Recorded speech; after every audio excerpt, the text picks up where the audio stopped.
ನಮಸ್ತೆ ಮಿತ್ರರೇ. ಈ ವಿಂಟರ್ ಸೀಸನ್ನಲ್ಲಿ ಈಗ ಗ್ರೀನ್ ಪೀಸ್ ಬಹಳ ಚೆನ್ನಾಗಿ ಸಿಗ್ತದೆ.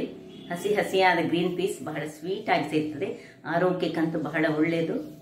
ತುಂಬ ಹೈ ಫೈಬರ್ನಿಂದ ತುಂಬಿರುವಂತಹದ್ದು ಮತ್ತು ಕಣ್ಣಿನ ಆರೋಗ್ಯಕ್ಕೂ ಬಹಳ ಉತ್ತಮ. ಅದರೊಟ್ಟಿಗೆ ನಾನೀಗ ಅವತ್ತು ಜೋಳದ ಆರೋಗ್ಯಕರ ಅಂಶಗಳು ಎಲ್ಲರಿಗೂ ತಿಳಿದಂಥದ್ದೇ. ಹಾಗಿರುವಾಗ ಇವತ್ತು ಜೋಳ ಮತ್ತು ಗ್ರೀನ್ ಪೀಸನ್ನು ಉಪಯೋಗಿಸಿ ನಾವೊಂದು ರುಚಿಕರವಾದ ದೋಸೆ ಅಂತ ಹೇಳ್ಬೋದು ಅಥವಾ ರೊಟ್ಟಿ ಅಂತ ಹೇಳ್ಬೋದು. ಬಹಳ ಸೊಗಸಾಗಿ ಬರ್ತದೆ. ಅದಕ್ಕೆ ಚಟ್ನಿಯ ಅಗತ್ಯವಂತೂ ಇಲ್ಲವೇ ಇಲ್ಲ. ಟೇಸ್ಟ್ ಅಂತೂ ಸೂಪರ್. ಒಮ್ಮೆ ನೀವು ಮಾಡಿ ನೋಡಿ ನನಗೆ ಕಮೆಂಟ್ ಮಾಡಬೇಕು. ಹಾಗಿರುವಾಗ ಯಾರೆಲ್ಲ ನನ್ನ ಚಾನಲನ್ನು ನೋಡ್ತಿದ್ದೀರಿ, ಯಾರೆಲ್ಲ ಇನ್ನೂ ಸಬ್ಸ್ಕ್ರೈಬ್ ಮಾಡಿಲ್ಲ, ದಯವಿಟ್ಟು ಸಬ್ಸ್ಕ್ರೈಬ್ ಮಾಡಿ ಸಪೋರ್ಟ್ ಮಾಡಿ ಅಂತ ಹೇಳುತ್ತಾ ಬನ್ನಿ. ಈ ಜೋಳ ಹಾಗೂ ಗ್ರೀನ್ ಪೀಸ್ ಎರಡರ ಮಿಶ್ರಣದಲ್ಲಿ ಮಾಡಿದಂತಹ ಈ ದೋಸೆಯ ರೊಟ್ಟಿಯ ಏನು ಹೆಸರು ನಾವು ಕರೀಬೋದು, ಅದಕ್ಕೆ ಹೇಗೆ ಮಾಡುವುದು ಎಂದು ನೋಡೋಣ. ಮಿತ್ರರೇ, ಜೋಳದ ಹುಡಿಯನ್ನು ಉಪಯೋಗಿಸಿ ಇವತ್ತು ಮಟರ್, ಈಗ ಹೇಗೂ ವಿಂಟರ್ ಸೀಸನಲ್ಲಿ ಮಟರ್, ಫ್ರೆಶ್ ಮಟರ್ ತುಂಬ ಬರ್ತದೆ, ಬಹಳ ಚೆನ್ನಾಗಿರ್ತದೆ. ಮಟರನ್ನು ಹಾಕಿ ಮಾಡಿದಂತಹ ಒಂದು ದೋಸೆ ಅಂತ ಹೇಳ್ಬೋದು. ಇದಕ್ಕೆ ಬೇಕಾದ ಸಾಮಗ್ರಿಗಳು: ಜೋಳದ ಹುಡಿ ಒಂದು 100 ಗ್ರಾಮ್ಸ್ನಷ್ಟು, ಮಟರ್ ಒಂದು 50 ಗ್ರಾಮ್ಸ್ನಷ್ಟು, ಖಾರಕ್ಕೆ ತಕ್ಕಷ್ಟು ಕಾಯಿಮೆಣಸು ಒಂದು ಅರ್ಧ ಇಂಚಿನಷ್ಟು, ಶುಂಠಿ ಒಂದು ಸಾಧಾರಣ ಒಂದು ಅರ್ಧ ಬೌಲ್ನಷ್ಟು, ತೆಂಗಿನ ತುರಿ, ಹಸಿ ತೆಂಗಿನ ತುರಿ ಒಂದು 1.5 ಚಮಚದಷ್ಟು, ಇದು ಎಳ್ಳು, ಬಿಳಿ ಎಳ್ಳು ಸಾಕ್ತದೆ, ಕಪ್ಪೆಳ್ಳು ಸಾಕ್ತದೆ, ಸ್ವಲ್ಪ ಕೊತ್ತಂಬರಿ ಸೊಪ್ಪು ಮತ್ತು ಸಣ್ಣಗೆ ಹೆಚ್ಚಿದ ಒಂದು ನೀರುಳ್ಳಿಯನ್ನು ಸಣ್ಣಗೆ ಹೆಚ್ಚಿದ್ದೇನೆ. ಈಗ ಈ ಮಟರ್ ಅಂದರೆ ಬಟಾಣಿ, ಹಸಿ ಬಟಾಣಿ ಮತ್ತು ಕಾಯಿಮೆಣಸು, ಶುಂಠಿ ಹಾಗೂ ತೆಂಗಿನ ತುರಿಯನ್ನೊಂದು ಸಣ್ಣ ಮಿಕ್ಸಿ ಜಾರಿಗೆ ಹಾಕೊಳ್ಳೋಣ. ಇದು ನೋಡಿ, ಮಟರ್ ಸ್ವಲ್ಪ ತರಿಯಾಗಿ ರುಬ್ಬಿಕೊಳ್ಳೋಣ. ಸೊ ಅದರಿಂದಾಗಿ ಇದನ್ನು ಸ್ವಲ್ಪ ಕಟ್ ಮಾಡಿಕೊಂಡು ಹಾಕೊಳ್ಳೋಣ. ಈವನ್ನು ನಮ್ಮ ಶುಂಠಿಯನ್ನು ಸಹ ಸ್ವಲ್ಪ ಸಣ್ಣದಾಗಿ ಹೆಚ್ಚಿಕೊಂಡು ಹಾಕೋಣ. ಅದರೊಟ್ಟಿಗೆ ಈಗ ಸ್ವಲ್ಪ ತೆಂಗಿನ ತುರಿ, ಇನ್ನು ಸ್ವಲ್ಪ ಉಪ್ಪನ್ನು ಸಹ ಇದಕ್ಕೆ ಹಾಕೊಳ್ತೇನೆ ನಾನು. ಉಪ್ಪನ್ನು ಹಾಕ್ಕೊಂಡು ನಾವು ಗ್ರೈಂಡ್ ಮಾಡ್ಕೊಳ್ಳೋಣ. ಇಷ್ಟು ಉಪ್ಪು ಸಾಕು. ಈಗ ಇದನ್ನು ಜಸ್ಟ್ ನೀರು ಹಾಕದೆ ನಾನು ಗ್ರೈಂಡ್ ಮಾಡ್ತಾ ಇರ್ತೇನೆ. ವೀಕ್ಷಕರೇ ನೋಡಿ, ಈ ರೀತಿ ಆಯಿತು. ಈಗ ಇದನ್ನು ನಾವು ಒಂದು ಮಿಕ್ಸಿ ಬೌಲಿಗೆ ಟ್ರಾನ್ಸ್ಫರ್ ಮಾಡ್ಕೊಳ್ಳೋಣ.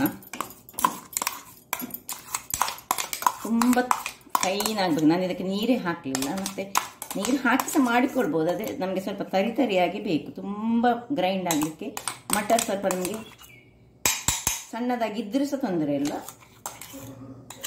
ಈಗ ಇದಕ್ಕೆ ಉಪ್ಪು ಆಲ್ರೆಡಿ ಹಾಕ್ಕೊಂಡಿದ್ದೇನೆ ನಾನು. ಸಣ್ಣದಾಗಿ ಹೆಚ್ಚಿದ ನೀರುಳ್ಳಿಯನ್ನು ಹೀಗೆ ಹಾಕೊಳ್ಳೋಣ. ಎಷ್ಟು ಸಣ್ಣದಾಗಿ ಸಹ ಹಚ್ಚಿಕೊಳ್ಬೋದು. ಇನ್ನು ಸ್ವಲ್ಪ ಕೊತ್ತಂಬರಿ ಸೊಪ್ಪನ್ನು ಹಾಕೊಳ್ಳೋಣ. ಈ ಕೊತ್ತಂಬರಿ ಸೊಪ್ಪನ್ನು ನಾವು ಗ್ರೈಂಡ್ ಮಾಡುವಾಗ ಸಹ ಹಾಕ್ಕೊಳ್ಬೋದು. ಅದು ಸಹ ಚೆನ್ನಾಗಿ ಬರ್ತದೆ, ಅದರದ್ದು ಫ್ಲೇವರ್ ಬರ್ತದೆ. ಅಥವಾ ಹೀಗೆ ಕಟ್ ಮಾಡಿ ಸಹ ಹಾಕ್ಬೋದು. ಯಾವುದೇ ರೀತಿಯಲ್ಲಿ ಸಹ ಮಾಡ್ಕೊಳ್ಬೋದು. ಇಲ್ಲಿ ಈಗ ಸ್ವಲ್ಪ ಮಿಕ್ಸಿಂಗ್ ಜಾರಿಗೆ, ಇದು ಮಿಕ್ಸಿಗೆ ಸ್ವಲ್ಪ ನೀರನ್ನು ಹಾಕ್ಕೊಳ್ತೇನೆ ನಾನು. ಹಾಕ್ಕೊಂಡು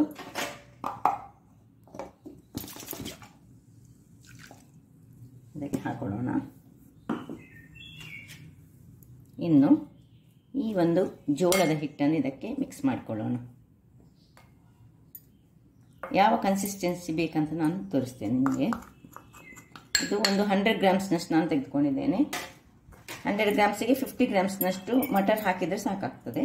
ಹೀಗೆ ಒಳ್ಳೆ ಮಿಕ್ಸ್ ಮಾಡಿಕೊಂಡು ಸ್ವಲ್ಪ ನೀರನ್ನು ಹಾಕ್ಕೊಂಡು ನಾವು ಸ್ವಲ್ಪವೇ ನೀರನ್ನು ಹಾಕ್ಕೊಂಡು ಕಲಡಿಸ್ಕೊಳ್ಳೋಣ. ವೀಕ್ಷಕರೇ ನೋಡಿ, ಇಷ್ಟು ಈ ಹದದಲ್ಲಿ ನಾನು ಮಾಡಿಕೊಂಡೆ.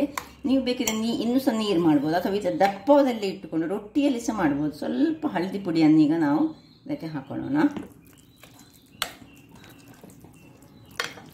ನಿಮಗೆ ಇದನ್ನು ಯಾವ ರೀತಿಯಲ್ಲಿ ಸಹ ನೀರಾಗಿ ಸಹ ಮಾಡಿ ಹಿಟ್ಟನ್ನು ಮಾಡ್ಬೋದು, ಅಥವಾ ದಪ್ಪದಲ್ಲಿ ಸಹ ಮಾಡ್ಕೊಳ್ಬೋದು.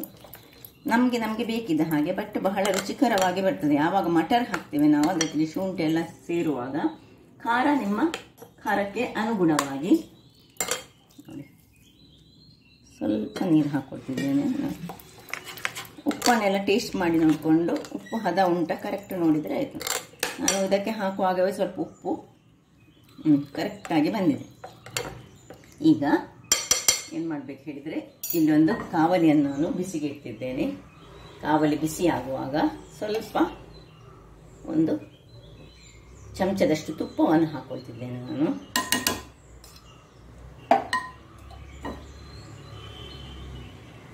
ತುಪ್ಪಕ್ಕೆ ಸ್ವಲ್ಪ ಎಳ್ಳನ್ನು ಇದರ ಮೇಲೆ ಹೀಗೆ ಹಾಕೊಳ್ಳೋಣ. ಎಳ್ಳು ಹಾಕ್ಕೊಂಡು ನಾವು ಒಂದು ಸೌಟಿನಷ್ಟು ಅದನ್ನು ತೆಗೆದುಕೊಂಡು ಎಳ್ಳು ಸ್ವಲ್ಪ ಒಡಿಲಿಕ್ಕೆ ಬರುವಾಗ ಹಾಕೊಳ್ಳೋಣ ನಾವು. ಈಗ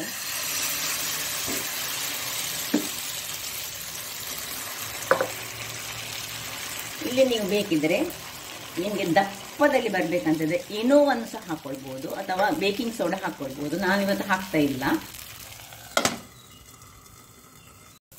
ವೀಕ್ಷಕರೇ ನೋಡಿ, ಇಷ್ಟ ಆಗುವಾಗ ನಾನೀಗ ಇದರ ಮುಚ್ಚಳವನ್ನು ತೆಗೆದುಕೊಳ್ತಿದ್ದೇನೆ 2 ನಿಮಿಷದ ಬಳಿಕ.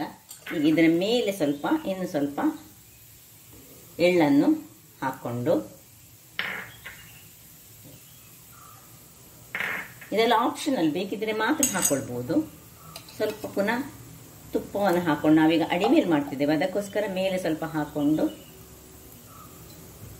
ಇದನ್ನೀಗ ಅಡಿಮೇಲೆ ಮಾಡ್ಕೊಳ್ಳೋಣ. ವೀಕ್ಷಕರೇ ಇಲ್ಲಿ ನೋಡಿ, ಈಗ ಇದನ್ನು ಅಡಿಮೇಲೆ ಮಾಡ್ಕೊಳ್ಳೋಣ. ಹೀಗೆ ಬಂದಿದೆ. ಇದು ಮಾತ್ರ ಕಾಯಲಿಕ್ಕೆ ಮಾತ್ರ ಸ್ವಲ್ಪ ಹೊತ್ತು ತೆಗೆದುತ್ತೆ. ಈಗ ಅಡಿಮೇಲೆ ಮಾಡಿ ಸಹ ನಾವು ಸಣ್ಣ ಉರಿಯಲ್ಲಿ ಇದನ್ನು ಸ್ವಲ್ಪ ಹೊತ್ತು ಹೀಗೆ ಬೇಯಿಸ್ಕೊಳ್ಬೇಕು, ಒಂದು 2-3 ನಿಮಿಷ. ವೀಕ್ಷಕರೇ ಇಲ್ಲಿ ನೋಡಿ, ನಾನು ಸಣ್ಣ ಉರಿಯಲ್ಲಿ 3 ನಿಮಿಷಗಳ ಕಾಲ ಇದನ್ನು ಇಟ್ಟುಕೊಂಡಿದ್ದೇನೆ. ನೀವು ಬೇಕಿದ್ರೆ ತೆಳುವಾಗಿ ಸಹ ಇದನ್ನು ಮಾಡ್ಕೊಳ್ಬೋದು, ಅಥವಾ ಹೀಗೆ ದಪ್ಪ ಮಾಡಿದರೆ ಪೀಸಸ್ ಮಾಡಿಕೊಂಡು ಸಹ ನಾವು ತಿಂದ್ಕೊಳ್ಬೋದು. ಹಾಗಾದರೆ ನೋಡಿದ್ರೆಲ್ಲ ಇದು ಆಯಿತು, ರೆಡಿ ಆಗಿದೆ ನೋಡಿ, ಹೀಗೆ ಬಂದಿದೆ ನೋಡಿ. ಬೇಕಿದ್ರೆ ನಾವು ಚೆಕ್ ಮಾಡ್ಕೊಳ್ಬೋದು ಬೆಂದಿದ ಇಲ್ವಾ ಅಂತ ಹೇಳಿಕೊಂಡು ನಾವೊಂದು ಚೂರಿಯನ್ನು ಹಾಕಿ ಅಥವಾ ಏನಾದರೂ ಸ್ಪೂನನ್ನು ಹಾಕ್ಕೊಂಡು ಚೆಕ್ ಮಾಡ್ಕೊಳ್ಬೋದು. ನೋಡಿ ಹೀಗೆ ಹಾಕುವಾಗ ನೋಡಿ ಎಲ್ಲಿ ಹಿಡಿಯದಿದ್ರೆ ಆಯಿತು, ಇದು ಆಯಿತು ಹೇಳಿ ಲೆಕ್ಕ. ನೋಡಿ ಹೇಗೆ ಚೆನ್ನಾಗಿ ಏನು ಗೀನು ಹಾಕದೆ ಸಹ ಉಬ್ಬಿ ಬಂದಿದೆ. ಇಲ್ಲಿ ಇನ್ನೊಂದು ನನ್ನದು ನೋಡಿ, ಈಚೆ ಸೈಡಲ್ಲಿ ನಾನು ಅಯಂತವಾದಲ್ಲಿ ಹಾಕೊಂಡಿದ್ದೇನೆ, ಅದು ಸಹ ರೆಡಿಯಾಗಿದೆ. ಇಲ್ಲಿ ನೋಡಿ, ಇದನ್ನು ತೆಗೆದುಕೊಳ್ಳೋಣ. ನಾನು ಯಾವಾಗಲೂ ಅಯನ್ನಲ್ಲಿ ಸಹ ಮಾಡಿಕೊಳ್ಳೋದು, ಮತ್ತೆ ಪುನಃ ಒಂದು ಖಾಲಿಯ ಸಹ ಮಾಡಿ ತೋರಿಸೋದು ನಾನ್ ಸ್ಟಿಕ್ಕಲ್ಲಿ. ಯಾಕೆ ಹೇಳಿದ್ರೆ ಕೆಲವರದ್ದು ಅಯಂತವ ಇರೋದಿಲ್ಲ. ನೋಡಿದ್ರಲ್ಲ ವೀಕ್ಷಕರು, ಇದಕ್ಕೆ ಏನು ಯಾವ ಚಟ್ನಿ ಗಿಟ್ನಿ ಏನು ಬೇಕಂತಿಲ್ಲ, ಮಾಡಿ ಸಹ ಉಪಯೋಗಿಸ್ಬೋದು, ಅಥವಾ ಬೆಣ್ಣೆಯನ್ನು ಹಾಕಿ ಸಹ ತಿಂದ್ಕೊಳ್ಬೋದು. ಬಹಳ ರುಚಿಕರವಾಗಿ ಬರ್ತದೆ. ಮಟರನ್ನು ಯೂಸ್ ಮಾಡೋದ್ರಿಂದ ಮಕ್ಕಳಿಗೂ ಸಹ ಬಹಳ ಒಳ್ಳೆಯದು. ಹಾಗಾದರೆ ನೋಡಿದ್ರಲ್ಲ ವೀಕ್ಷಕರೇ, ನನ್ನ ಈ ಕುಕಿಂಗ್ ಚಾನಲ್ ನಿಮಗೆ ಇಷ್ಟ ಆದರೆ ಬೋಳೂರು ಸುವರ್ಣ ಚಾನಲನ್ನು ಲೈಕ್ ಮಾಡಿ, ಶೇರ್ ಮಾಡಿ ಹಾಗೂ ಸಬ್ಸ್ಕ್ರೈಬ್ ಮಾಡಿ, ಹಾಗೂ ನನ್ನ ಇನ್ಸ್ಟಾಗ್ರಾಮ್ ಪೇಜನ್ನು ಫಾಲೋ ಮಾಡಿ. ಧನ್ಯವಾದಗಳು.